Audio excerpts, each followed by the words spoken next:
doorbell rang at exactly 8:00 a.m. I wasn't expecting anyone, especially not her.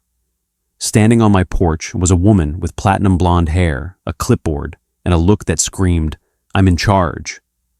Before I could even speak, she scanned me from head to toe and declared, "You don't belong here." I was still blinking, trying to process, when she handed me a paper and said, "You have 30 days to leave. Consider this your eviction notice." I froze. Who the hell did this woman think she was? But what she didn't know, I owned this house, and she was about to find out just how wrong she was. Karen Wilson. The name alone made me cringe. She was the kind of person who thought she was the queen of the neighborhood and everyone else was just privileged to breathe the same air. As president of the Meadowbrook Estates Homeowners Association, she'd somehow convinced herself she was the ruler of everything within a 3-block radius. She had that look, sharp, unapproachable, and condescending, as if every breath she took was a favor to the rest of us. The moment she set her sights on me, it was obvious I didn't fit her perfect little image of what the neighborhood should be. A young guy in his 20s buying a house in cash. Too dangerous in her eyes. The worst part, she genuinely believed she was protecting the community. And every time she looked at me, I could see that smug satisfaction in her eyes. She'd set her target on me, and I was about to find out just how far she'd go to make my life miserable. At 26, I had done something most people thought was impossible. I bought my first home, debt-free. No loans, no mortgages, just cold, hard cash. It wasn't luck. It was discipline.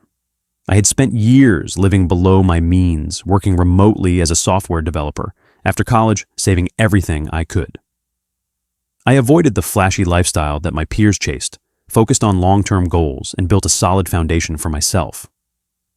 When a house in Meadowbrook Estates came up for sale, I saw an opportunity. It was a modest 3-bedroom, but the interior needed a serious overhaul. Still, the price was right, thanks to an elderly seller moving into assisted living.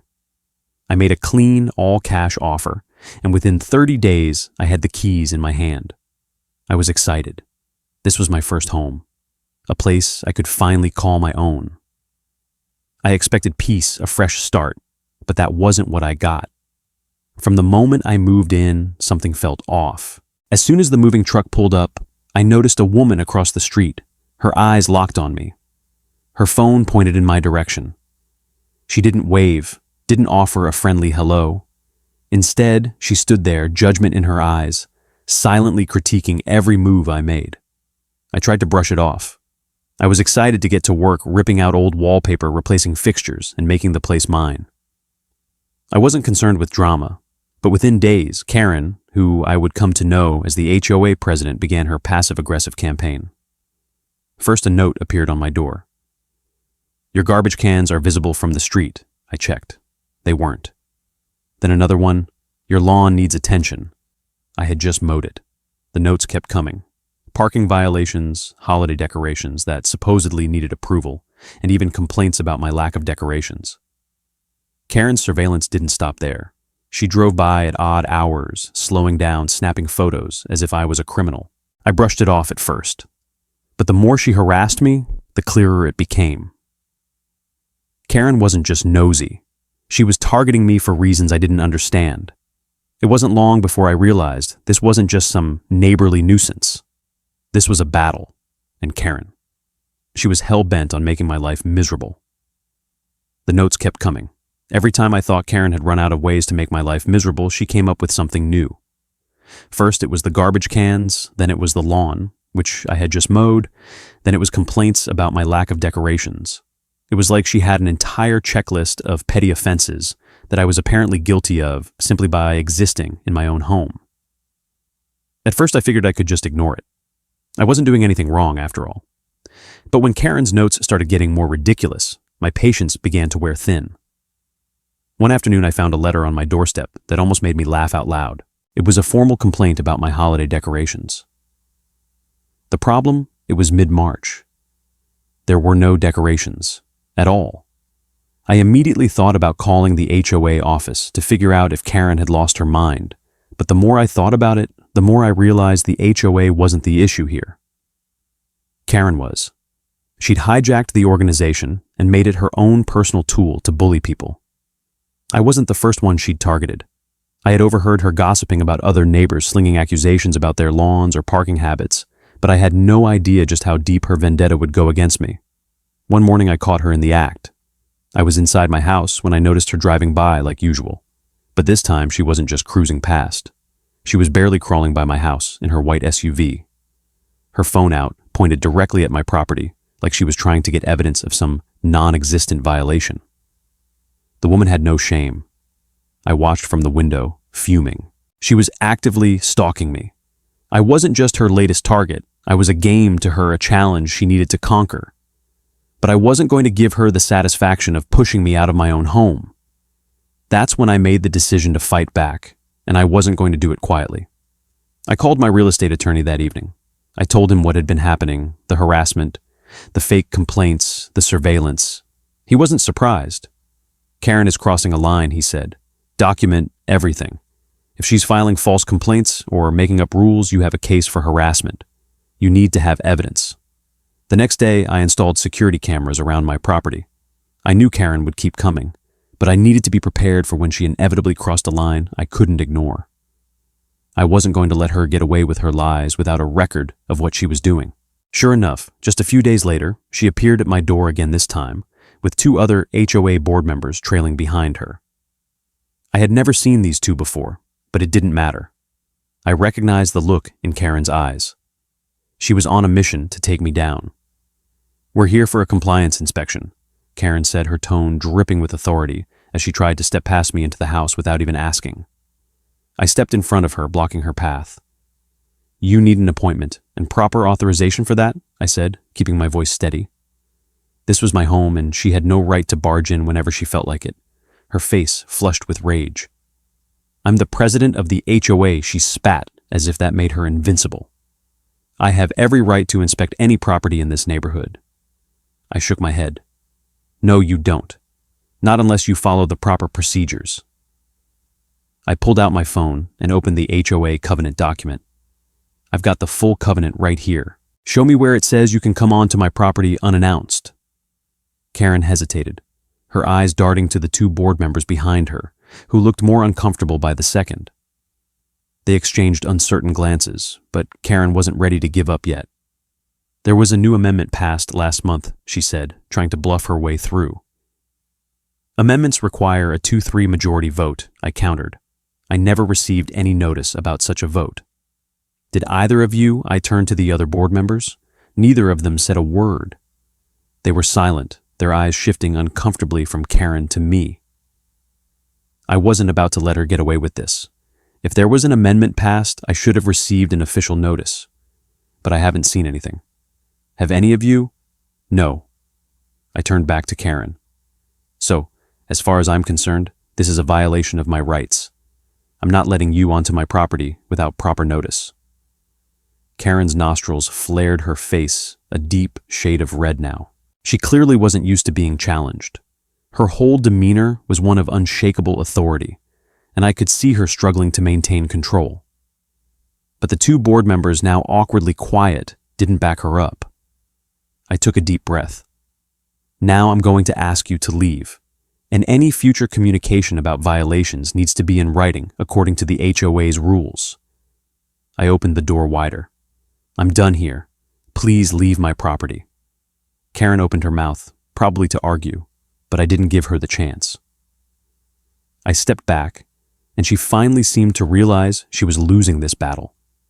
Without a word, she turned and practically dragged the 2 board members down the walkway. As they reached the sidewalk, I could hear her muttering under her breath, "This isn't over. You'll regret this." But I knew better.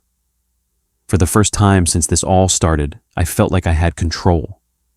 I had caught her in her lies, and I had documented everything. She wasn't going to win this war, not this time. The day I found the fake eviction notice on my door was the moment everything changed. This wasn't just a petty HOA dispute anymore. It had turned into a full-blown legal battle. I knew right away something was off. The notice looked official at first, but the seal seemed fake, and the formatting was all wrong. The worst part, It was a forged document claiming Karen had the legal authority to evict me. I didn't waste any time. I grabbed my phone and called the county clerk's office immediately. I received an eviction notice, but I'm pretty sure it's fake. Can you check the records? The clerk was quiet for a moment. Let me check, she said.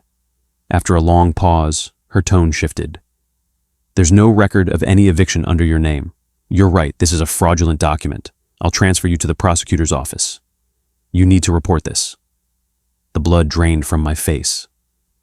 Karen had crossed the line into criminal territory. This wasn't just harassment anymore, it was forgery, and that was a serious crime. I hung up and started gathering every piece of evidence I had. The fake HOA violations, the pictures she'd taken of my house, the forged eviction, noticed the security footage of her trespassing, everything I needed to prove that Karen wasn't just a bad neighbor. She was a criminal. Within hours, I had everything compiled and sent it off to the prosecutor's office. The response was swift. We're opening an investigation, the prosecutor said. Forgery, harassment, and fraud are serious offenses. We'll take it from here. Days later, the investigation uncovered something even more shocking than I had anticipated. Karen had been abusing her position as HOA president for years. She'd forged documents, fabricated rules, and illegally fined homeowners. It didn't stop there. She had been funneling HOA funds into her own accounts and using her power to intimidate anyone who didn't comply with her made-up rules. The police obtained a warrant to search Karen's home office. What they found was staggering. Files on every homeowner in Meadowbrook Estates, personal information she had no right to possess. And the worst part, she had created fake legal documents to manipulate and control the neighborhood. Her computer was full of doctored financial reports, forged signatures, and falsified meeting minutes. It was clear now Karen had been treating the HOA like her own personal kingdom, using it to control people and line her pockets. But the worst part was that she had targeted me because of a deep-rooted jealousy I hadn't even known existed. The police arrived at her home with a warrant, and the scene was as chaotic as I had imagined. The officers were escorting Karen out in handcuffs, and I could hear her screaming from down the street. This is ridiculous. I was protecting the neighborhood. You'll see property values will crash if you let anyone move in who doesn't belong here. But no one was on her side anymore. As the officers placed her in the patrol car, several neighbors, who had once been too afraid to speak up, were now clapping and cheering from their porches. No one was defending her. They were all watching as the woman who had tried to tear me down was finally held accountable for her actions. Karen was charged with multiple counts of fraud, forgery, impersonating a public official, and embezzling HOA funds. Her bail was set at $50,000, a sum she couldn't afford. Most of her money had been spent maintaining the illusion of wealth that she used to intimidate everyone in the neighborhood. As the days passed, the community's perception of me changed. Neighbors who had once kept their distance came forward to apologize for not standing up sooner. They admitted they had been afraid of Karen's power. It felt good to know that they now saw me for who I really was, just a guy trying to live peacefully in my new home. But the most surprising part came at the next HOA meeting. The interim board president, a retired judge who lived a few houses down, pulled me aside after the meeting. "We could use someone like you on the board," he said with a smile. "You've got a good understanding of the rules, and your attention to detail would be invaluable as we rewrite the bylaws." I was stunned. "You want me to join the HOA board?" He nodded. "You've already shown you can stand up for what's right. Plus, we need someone with your perspective." As the meeting came to an end, the judge leaned in slightly, a knowing smile on his face. "There's something you should know. The house you bought, Karen tried to buy it 5 years ago. Her mortgage was denied, and she never got over it. That was the final piece of the puzzle. Karen's relentless attacks, her obsession with me, all stemmed from one thing: jealousy. She couldn't stand that I had the one thing she couldn't have, the house in Meadowbrook Estates. The day Karen was escorted away in handcuffs was only the beginning of her downfall. As she was led into the patrol car, her face contorted with rage, and she screamed that she was the one being wronged, that she was protecting the neighborhood. But as the officers drove her away, the silence that followed her departure was broken only by the sound of applause from several neighbors' porches. Karen had terrorized the community for so long, and now they were all seeing her for what she truly was: a fraud, a bully, and a criminal. I couldn't help but smile as I watched her vanish from sight. It wasn't just her arrest, it was the knowledge that her reign of fear was finally over. The truth had come out, and I had helped expose it. Over the next few weeks, everything changed. The neighborhood, which had once been quiet and distant, suddenly felt warmer. Neighbors who had avoided me or given me suspicious looks came forward to apologize. They admitted they had been too intimidated to speak out against Karen, but they were grateful that I'd stood my ground.